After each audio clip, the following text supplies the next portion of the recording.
Bem-vindo ao curso de Energia e Mudança Climática. Este curso pretende reunir diferentes materiais relacionados às questões da mudança climática, a fim de que o aluno obtenha um conhecimento geral do tema, bem como as estratégias desenvolvidas na legislação e na economia ambiental. Abordamos a mudança climática e sua relação com a energia a partir de duas aproximações: mitigação, adaptação. No âmbito da energia, destacamos, entre as tecnologias com maior potencial na redução de emissões, as seguintes: a conversão mais eficiente de combustíveis fósseis, a utilização de combustíveis fósseis de baixo carbono, a captura e o armazenamento de dióxido de carbono, a energia nuclear, o desenvolvimento e a aplicação de fontes de energia renovável. Cada uma destas opções possuem suas próprias características que determinam sua rentabilidade, bem como a aceitação social e política. Os custos, como os efeitos sobre o meio ambiente, devem ser estimados sobre a análise de ciclos de vida completos. Neste módulo, veremos a relação destes aspectos com cada tipo de fonte de energia. Qualquer sistema energético deve contribuir com o desenvolvimento sustentável. Para isso, o desafio energético deve ter como objetivo garantir o fornecimento de energia, mas sempre levar em conta os efeitos causados no meio ambiente, tentando sempre minimizá-los, e não se deve esquecer que todo o sistema energético deve ser competitivo tanto economicamente quanto ambientalmente. Dispor de uma oferta energética que supra a demanda, ter a informação das distintas tecnologias de produção ou dos componentes de geração necessários para suprir a demanda em tempo real. Considerar os distintos mecanismos de abastecimento, armazenamento, transporte e distribuição. Realizar um estudo do consumo de energia e seus usos. O consumo energético se distribui, além dos lares urbanos, entre os 3 setores de atividade econômica: setor primário, setor secundário e setor terciário. E, finalmente, considerar os efeitos do uso de energia sobre o meio ambiente. Um sistema energético está baseado nos seguintes aspectos: a demanda energética deve satisfazer as necessidades, uma vez que a energia está presente na vida individual e social. Determinar a demanda de energia para avaliar quanta energia necessitamos produzir. Realizar a avaliação de custos e benefícios de produção. É necessário determinar racionalmente os custos dos serviços energéticos prestados.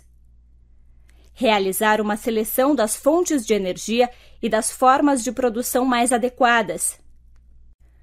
Os impactos a serem considerados no meio ambiente estão relacionados com os impactos gerados nas distintas atividades ou processos envolvidos no ciclo da energia.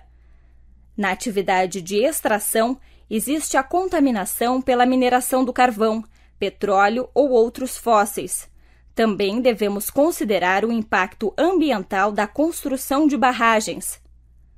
Na atividade de geração, se produz emissões sólidas, líquidas ou gasosas, bem como contaminação térmica. Se for o caso, deve-se considerar a contaminação nuclear. O uso do solo para essa atividade também pode causar impacto ambiental. Na atividade de distribuição, podem existir vazamentos sólidos ou líquidos. Também existe o possível impacto ambiental das linhas de alta tensão, bem como o impacto de gasodutos. Na utilização da energia, podem existir emissões sólidas, líquidas ou gasosas. Também devemos considerar a contaminação térmica e acústica, principalmente em recintos fechados. Existe uma série de poluentes relacionados com o setor energético. Destacamos os seguintes: dióxido de carbono, CO2, principal gás de efeito estufa. Nos últimos 100 anos, mediu-se um aumento da concentração de CO2 na atmosfera em pouco mais de 30%. O temor existente é que este gás estufa, junto com outros, seja responsável por um aumento significativo da temperatura média terrestre. Isto originará mudanças climáticas definitivas.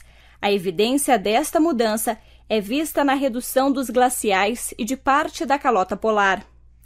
Dióxido de enxofre e trióxido de enxofre são substâncias relacionadas com a chuva ácida. Muitos processos industriais, como a queima de carvão, desprendem gases que contêm SO2 e SO3. Os compostos denominados como clorofluorcarboneto, CFC, inicialmente foram usados como gases refrigerantes, tanto para uso doméstico quanto industrial. O CFC danifica a camada de ozônio.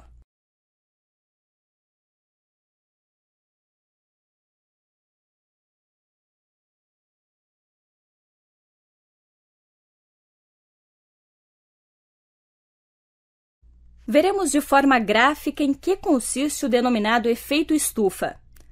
Os gases de efeito estufa absorvem a radiação infravermelha emitida pela superfície da Terra, pela própria e pelas nuvens. A radiação atmosférica é emitida em todos os sentidos, inclusive em direção à superfície terrestre. Os gases de efeito estufa aprisionam o calor dentro do sistema da troposfera terrestre. A isto se denomina efeito estufa natural. Um aumento à concentração de gases de efeito estufa produz um aumento da opacidade infravermelha da atmosfera e, portanto, uma radiação efetiva em um espaço desde uma altitude maior a uma temperatura mais baixa. Isto causa uma mudança no fluxo líquido de calor, diferença entre a radiação solar que entra e a radiação infravermelha que sai, gerando um desequilíbrio que só pode ser compensado com o aumento da temperatura na região superfície-troposfera, isto é, denominado efeito estufa aumentado. Apresentamos diferentes gráficos disponibilizados pelo Painel Intergovernamental de Mudança Climática de 2007 e podemos ver, no gráfico A, a evolução das emissões de dióxido de carbono por ano, onde podemos destacar um aumento considerável entre 1970 e 2004. No gráfico B, os valores dos distintos gases produzidos por atividades humanas, onde se destaca a geração de dióxido de carbono devido à combustão de combustíveis fósseis, seguida da produção de CO2 associada ao desmatamento. A soma de ambos revela o papel predominante do CO2 nos processos de mudança climática. No gráfico C, a participação dos distintos setores na emissão de gases de efeito estufa. Podemos ver que o fornecimento de energia é o que tem uma maior contribuição. Vemos no que consiste o fenômeno denominado chuva ácida e suas implicações sobre o meio ambiente. Os gases envolvidos são os óxidos de enxofre e nitrogênio, que se transformam nos correspondentes ácidos e geram, quando depositados no solo, os seguintes fenômenos: aumento da acidez das águas de rios e lagos, gerando importantes danos na vida aquática. Aumento da acidez dos solos, produzindo mudanças na composição dos mesmos. Danos diretos sobre a vegetação exposta à chuva ácida, que pode chegar a ocasionar inclusive a morte de muitas espécies. Danificação de patrimônios históricos, especialmente os revestidos com calcário ou mármore, que se transformam em gesso devido à seguinte reação química: o calcário mais chuva ácida produz o gesso. Por último, a corrosão acelerada de materiais metálicos. A seguinte figura mostra os efeitos que os distintos poluentes mencionados nas seções anteriores apresentam e os sistemas sobre os quais atuam. Vemos que as águas subterrâneas, os ecossistemas terrestres e marinhos e o clima são afetados. Também vemos os efeitos sobre a saúde, que são cada vez mais relevantes devido aos efeitos sociais e econômicos envolvidos. Os efeitos comentados anteriormente e como os distintos ecossistemas são afetados são apresentados no gráfico. Como vemos, todos os ecossistemas são afetados e muitos destes efeitos são visíveis a longo prazo. A mudança climática provoca uma série de efeitos na temperatura, nas precipitações e no nível do mar. Tudo isso pode, por sua vez, causar prejuízos para a saúde humana e para a agricultura, alteração dos recursos hídricos, inundação de zonas costeiras, alterações de habitat naturais e ecossistemas. As seguintes transparências mostram as distintas fontes de energia primária, os usos às quais estão destinados, seus aspectos positivos e os impactos de cada uma delas. São descritas as fontes convencionais de geração de energia: carvão, petróleo, gás natural e energia nuclear. São descritas as energias renováveis: biomassa, solar, eólica, geotérmica e mini-hidráulica. É possível comparar cada uma destas fontes energéticas, ver quais aspectos se destacam em cada uma delas e quais são suas carências, considerações ambientais e econômicas. Destacamos que é necessário realizar um estudo entre estes parâmetros para poder realizar uma análise da definição da tecnologia mais adequada para cada caso. Os aspectos meioambientais relativos às centrais termoelétricas são as emissões à atmosfera, a produção de cinzas e escórias, a contaminação térmica produzida pelas torres de refrigeração, a geração de esgotos e resíduos químicos. Todos estes estão associados com implicações ambientais e econômicas. Os ciclos combinados possuem um impacto menor sobre o meio ambiente, uma vez que se reduz a quantidade de combustível necessário por quilowatt-hora produzido, o que se traz na redução das emissões de poluentes como os óxidos de enxofre, óxido de nitrogênio, anidrido carbônico e metano. As energias renováveis têm um impacto muito menor sobre o meio ambiente em relação à utilização dos combustíveis fósseis. Na primeira delas, podemos ver o impacto que a energia eólica, geotérmica, hidráulica e solar produzem sobre o ecossistema, o terreno em que se assentam, bem como seu impacto sonoro e visual. Também é comentado os inconvenientes em relação ao custo atual das mesmas, a dificuldade de armazenamento e, portanto, a falta de disponibilidade por alguns períodos de tempo. A seguir, são apresentadas as características dos diferentes tipos de biomassa e sua aplicação na geração de energia.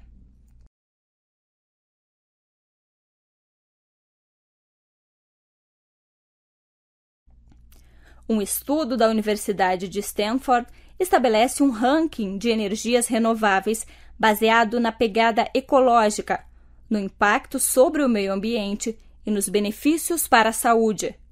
Com estes parâmetros, se estabelece o ranking apresentado na transparência, em que se destaca a energia eólica como uma das mais adequadas. A tabela apresentada nesta transparência compara as emissões de CO2 produzidas por quilowatt-hora gerado das distintas fontes energéticas. Destaca-se as altas emissões produzidas nos processos de geração de energia mediante combustão, em comparação com as reduzidas apresentadas pela energia eólica, hidráulica e nuclear. Vamos mostrar como se realiza um estudo de ciclo de vida, aplicado, neste caso, às distintas fontes de geração de energia. Para tanto, devemos considerar, em primeiro lugar, os impactos globais das distintas fontes de energia que se apresentam em uma tabela preparada pelo Instituto de Diversificação da Energia da Espanha. Podemos ver que os impactos considerados são a mudança climática, a redução da camada de ozônio, a chuva ácida e os efeitos sobre a biodiversidade. Segundo este mesmo estudo, os impactos locais que mais se destacam são o esgotamento progressivo dos recursos, as emissões na atmosfera, a contaminação da água e dos solos, a produção de resíduos, a utilização do solo, a geração de ruídos e os impactos sobre a paisagem. Cada uma das distintas fontes de energia terá efeitos sobre alguns desses impactos. A análise do ciclo de vida é uma ferramenta de gestão ambiental que contempla os inputs e outputs de um processo ecológico. No caso de um processo de geração de energia, deve-se incluir a extração, o processamento, o transporte, o armazenamento, bem como o fornecimento, o consumo e a geração de resíduos. Esta análise deve ter como etapas a definição dos objetivos e do escopo. Neste estudo foi avaliado e comparado 8 sistemas de produção de eletricidade, os sistemas convencionais de carvão, diesel, gás natural e energia nuclear e os sistemas alternativos, eólica, pequenas hidroelétricas e solar fotovoltaica. A análise de inventário, em que se analisam as importâncias ambientais associadas. Avaliação dos impactos, no qual se interpretam e avaliam os inventários. E a interpretação dos resultados, em que se quantificam os danos ambientais. Os dados do estudo, no qual se avaliam os impactos ambientais dos 8 sistemas de produção de energia, são apresentados nesta tabela e graficamente na transparência seguinte. Podemos destacar que, medida em ecopontos, a energia produzida mediante a combustão é a que apresenta valores mais altos e que a mini hidráulica é a de menor impacto.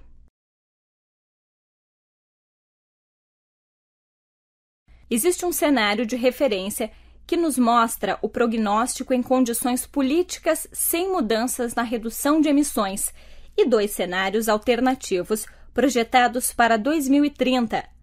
Um que limitaria a concentração de emissões a 450 partes por milhão em equivalentes de dióxido de carbono e o aumento da temperatura em 2 graus Celsius, que se acredita ser praticamente inalcançável, e outro mais factível, no qual a concentração ficaria em 550 partes por milhão e o incremento da temperatura em 3 graus Celsius. Para o cenário 550, o pico de emissões seria alcançado em 2020 e as reduções a partir de então. O cenário 450 requer reduções ainda maiores para depois de 2030. A demanda de energia mundial cresceria 32%, sendo necessário um maior protagonismo das fontes renováveis e uma maior eficiência energética, além do descenso da demanda de petróleo e a criação de plantas elétricas com captura e armazenamento de carbono. As emissões de CO2 vinculadas à energia alcançariam 33 milhões de toneladas ao final do período. Nesta transparência, podemos ver as distintas contribuições das diferentes tecnologias propostas para reduzir as emissões de CO2, a captura e o armazenamento de CO2, energia nuclear, energias renováveis e as distintas formas de aumentar a eficiência energética. Destaca-se o papel predominante que as energias renováveis e a eficiência energética devem exercer para atingir estas reduções. É apresentada a mudança na temperatura global da superfície da Terra em distintos cenários. Os cenários são descrições coerentes e consistentes de como o sistema climático da Terra pode mudar no futuro. Compreendem uma linha evolutiva similar com relação às suas características demográficas, sociais, econômicas e de mudança tecnológica, e está constituído por 4 famílias de cenários: A1, A2, B1 e B2. A família de cenários e linha evolutiva A1 descreve um mundo futuro de crescimento econômico muito rápido. A família de cenários e linha evolutiva A2 descreve um mundo muito heterogêneo. A família de cenários e linha evolutiva B1 descreve um mundo convergente com a mesma população mundial que alcança seu nível mais alto em meados do século, para só reduzir posteriormente. A família de cenários e linha evolutiva B2 descreve um mundo em que se enfatizam as soluções locais e a sustentabilidade econômica, social e ambiental. A América Latina e o Caribe contribuem com 9% das emissões mundiais. Brasil, México, Venezuela e Argentina representam 80% do total de emissões da região. O desenvolvimento das políticas de redução de emissões deve ser realizado considerando todos os setores envolvidos. Os objetivos das políticas a serem desenvolvidas na região atualmente estão direcionados a reduzir as emissões relativas ao consumo de energia, conter ou reverter o nível de desmatamento e degradação do solo. Para desenhar políticas energéticas que ajudem a mitigar os efeitos da mudança climática, é necessário conhecer as previsões energéticas. Podemos ver que na área da América Latina e do Caribe, a demanda será similar à da zona europeia e menor do que em países como a China. Além disso, podemos destacar que a demanda por fontes procedentes do carvão será reduzida frente a outras fontes energéticas identificadas como adequadas na luta contra a mudança climática. Contudo, esta será muito alta na China, o que provocará um aumento menor das emissões de CO2 na América Latina e no Caribe. Neste gráfico, podemos ver as previsões que a Comissão Econômica para a América Latina e o Caribe, CEPAL, realizou sobre os fenômenos naturais que serão alterados. Contemplam-se zonas em que ocorrerão modificações nas precipitações, tanto aumento quanto redução, bem como os aumentos de temperatura nas distintas áreas estudadas. Os gráficos seguintes mostram e comparam projetos MDL, Mecanismos de Desenvolvimento Limpo. Podemos ver que a América Latina e o Caribe têm uma contribuição significativa com relação a outras zonas do mundo, com exceção da Ásia. Entre os países da região, o Brasil lidera este setor, seguido de países como Chile, Peru, México e Honduras. Entre as tecnologias, o setor hidroelétrico lidera este tipo de proposta MDL, seguido da produção de gás metano, do uso de biomassa e dos aterros sanitários.